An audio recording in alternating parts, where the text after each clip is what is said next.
அன்புமணி மீது நடவடிக்கை எடுக்க தேர்தல் ஆணையத்திற்கு கடிதம் எழுதியிருக்கிறார் ராமதாஸ். அண்மை செய்தியாக பார்க்கிறோம்.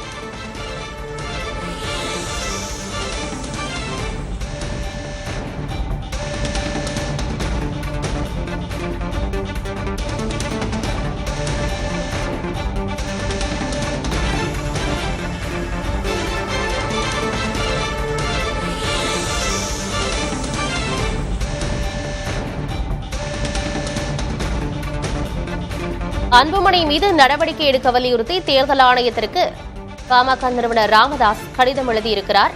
பாமக பெயரை சட்டவிரோதமாக பயன்படுத்தும் அன்புமணி மீது நடவடிக்கை தேவை என அந்த கடிதத்தில் வலியுறுத்தியிருக்கிறார். அண்மை செய்தியாக பார்க்கிறோம்.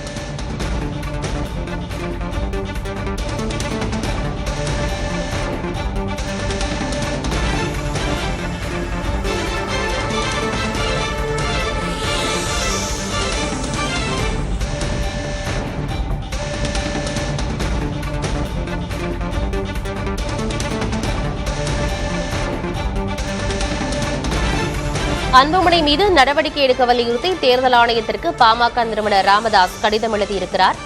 பாமக பெயரை சட்டவிரோதமாக பயன்படுத்தும் அன்புமணி மீது நடவடிக்கை தேவை என தேர்தல் ஆணையத்திற்கு பாமக நிறுவனர் ராமதாஸ் கடிதம் மூலமாக வலியுறுத்தியிருக்கிறார்.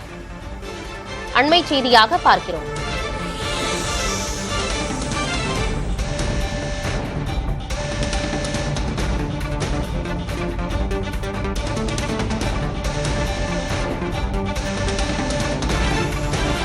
கூட்டணி தொடர்பாக கட்சிகளுடன் பேச்சுவார்த்தை நடத்த எனக்கு மட்டுமே உரிமை உள்ளது என்று முன்பாகவே பாமக நிறுவனர் ராமதாஸ் கூறியிருந்த நிலையில் அது குறித்தும் இந்த கடிதத்தில் எழுதியிருக்கிறார்.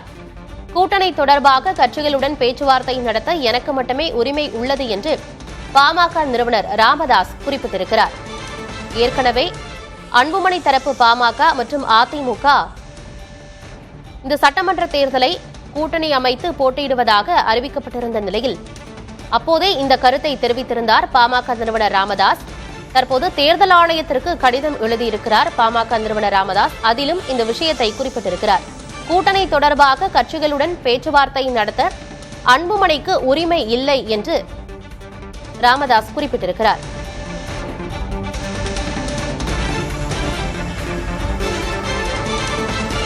தேர்தல் கூட்டணி தொடர்பாக பேச்சுவார்த்தை நடத்த அன்புமணிக்கு உரிமை இல்லை என்று பாமக நிறுவனர் ராமதாஸ் குறிப்பிட்டிருக்கிறார். கூட்டணி தொடர்பாக கட்சிகளுடன் பேச்சுவார்த்தை நடத்த எனக்கு மட்டுமே உரிமை உள்ளது என்று அவர் குறிப்பிட்டிருக்கிறார். அதிமுகவுடன் அன்புமணி நடத்திய பேச்சுவார்த்தை சட்டவிரோதமானது என்றும் பாமக நிறுவனர் ராமதாஸ் குறிப்பிட்டிருக்கிறார்.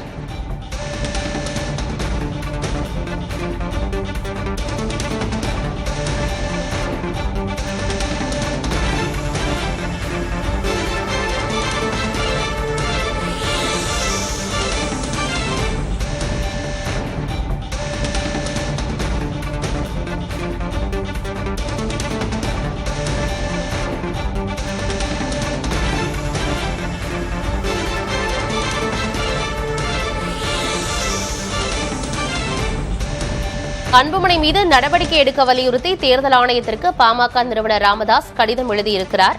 பாமக பெயரை சட்டவிரோதமாக பயன்படுத்தும் அன்புமணி மீது நடவடிக்கை தேவை என அவர் அதில் குறிப்பிட்டிருக்கிறார்.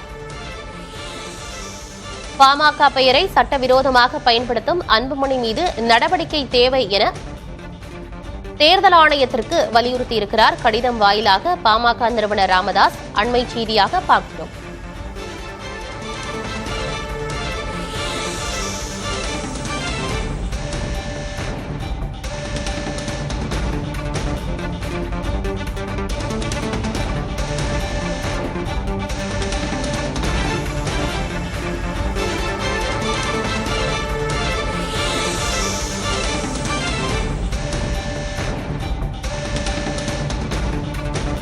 மேலும் அந்த கடிதத்தில் தேர்தல் கூட்டணி தொடர்பாக கட்சிகளுடன் பேச்சுவார்த்தை நடத்த எனக்கு மட்டுமே உரிமை உள்ளது என்று பாமக நிறுவனர் ராமதாஸ் குறிப்பிட்டிருக்கிறார்.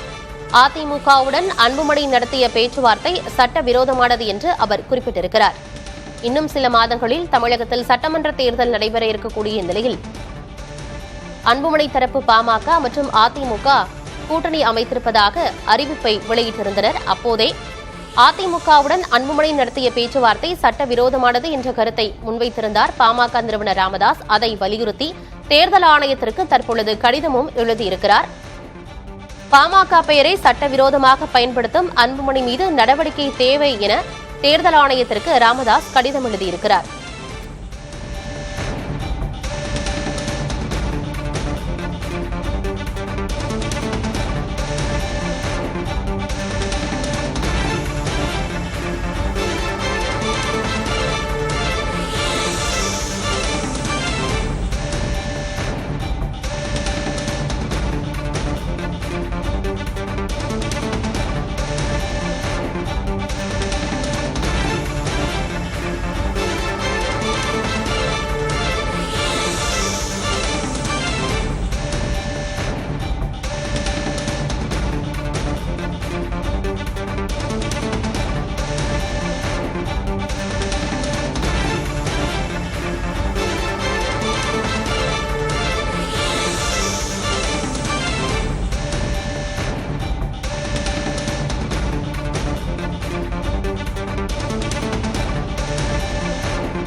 தொண்டர்கள்லாம் தன் பக்கம் தான் இருக்கிறார்கள் அப்படின்னு பாமகவின் நிறுவனர் ராமதாஸ் தொடர்ச்சியா சொல்லிட்டு இருக்காரு. ஒருவேளை அவர் தனியா நிக்கிறாரு அப்படின்னா கூட பாமகவினுடைய வாக்குகள் இரண்டாக பிரியும் அப்படிங்கிறது ஒரு பக்கம்னா, மற்றொரு புறம் சின்னம் சார்ந்த பிரச்சனைகளும் எழுமோ? கண்டிப்பாக. அதாவது இந்த சின்னத்தை இப்ப இவங்க தேர்தல் கமிஷன் ஃப்ரீஸ் பண்ணுவாங்களான்றது ஒரு சந்தேகத்துக்குரிய ஒரு விஷயமா இருக்கு. ஏன்னா அது ஃப்ரீஸ் பண்ணினாலும் ஆச்சரியப்படுத்திக்கலாம். ஒரு சிவில் சூட் அதுக்குன்னு ஒரு தனியா ஒரு இன்டர்வியூ சிவில் சூட்ல போயிட்டு இப்ப எலெக்ஷன்ஸ் வர்றதுனால இந்த மாம்பழ சின்னத்தை ஃப்ரீஸ் பண்ணணும். இப்போ அங்கீகரிக்கப்படாத ஒரு கட்சியா இருக்கு, அங்கீகாரம் இழந்த ஒரு கட்சியா இருக்கிறதுனால மாம்பழம் அன்புமணிக்கே கிடைக்குமான்றது ஒரு கேள்விக்குறியான ஒரு விஷயம். பட் அது கிடைச்சாலும் ஆச்சரியப்படுத்திக்கல. அது இன்னும் விளக்கமா நம்ம பேச வேண்டிய அவசியம் இல்லைன்னு நினைக்கிறேன். என்டிஏ கூட்டணியில் இருக்காருன்ற ஒரு விஷயத்தை நம்ம பார்க்கணும். நம்ம ஆனாலுமே ராமதாஸ் அவர்கள் முயற்சி பண்ணுவார், தொடர்ந்து முயற்சி பண்ணுவார். கோர்ட்ல போயிட்டு அந்த சின்னம் கிடைக்கக்கூடாதுன்றதுக்கான விஷயங்கள்லாம் அவர் ட்ரை பண்ணி பார்ப்பார். இல்ல மாம்பழ சின்னத்தை அவருக்கு கிடைக்கிறதுக்கான வாய்ப்புகள் இருக்கான்னு கூட ட்ரை பண்ணி பார்க்கறதுக்கான பாப்பாருன்றது என்னுடைய கருத்து. ஸோ அதனால இந்த ஓட்டு வங்கி ரெண்டா பிரிஞ்சிருக்கும். இதனால பாமகவை சேர்த்ததுனால ரெண்டு பேருக்குமே பெரிய லாபம் கிடையாது. அவங்க அதிமுக கூட்டணியில 23 இடங்கள் பாமகவுக்கு 21 கொடுத்தாங்க. இப்போ அதே இடங்களை கொடுப்பாங்களான்னு சொல்ல முடியாது. கேட்டா நீங்க தான் பிளவுபட்டிருக்கீங்களேன்னு ஒரு வார்த்தையை சொல்லி அவங்க அதிமுக கூட்டணிக்கு தலைமை தாங்கிற அதிமுக அதை கடந்து போறதுக்கான வாய்ப்புகள் இருக்கு.